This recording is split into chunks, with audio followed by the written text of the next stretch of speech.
everyone, it's Judy here at Janet's Floral, and today in our email I just wanted to do a more visual tip rather than just writing it out for you. And this one is on survival tips for fall mums. And a lot of times one of the questions customers ask is, what can I do to get my mums to come back next year? Well, unfortunately, the mums you buy here or anywhere else for that matter, it's about a 50-50 proposition as to whether you're going to get those mums to come back.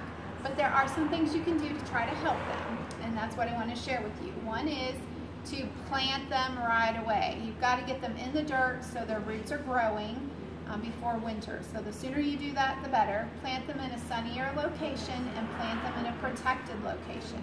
That if you plant them out in the open, you're much less likely to get them to come back. So those two things are important.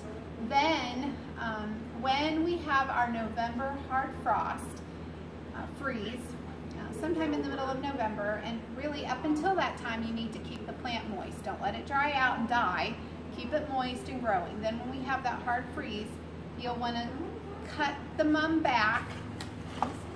I would say cut it back to about here. So you've just got about 4 to 6 inches of greenery showing.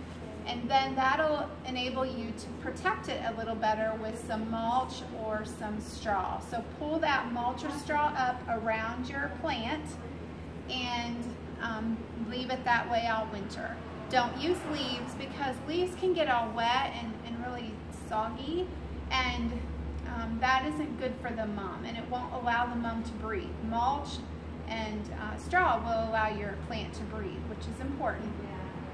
Then in the spring, probably in April sometime, after we've reached that point where you think, oh, we're not going to get a hard freeze anymore, you can start to pull that away. If you pull it away too fast and the mum starts to grow and we get a hard freeze, it's going to kill it. And I heard a couple customers tell me that happened to them this spring. So make sure that you don't pull that away too fast, and if you do, that you cover it if we're going to have a hard freeze. So those are just a few tips to help you keep your mum potentially growing for next year. If we can help in any other way, please don't hesitate to let us know. Thanks for listening in. Bye.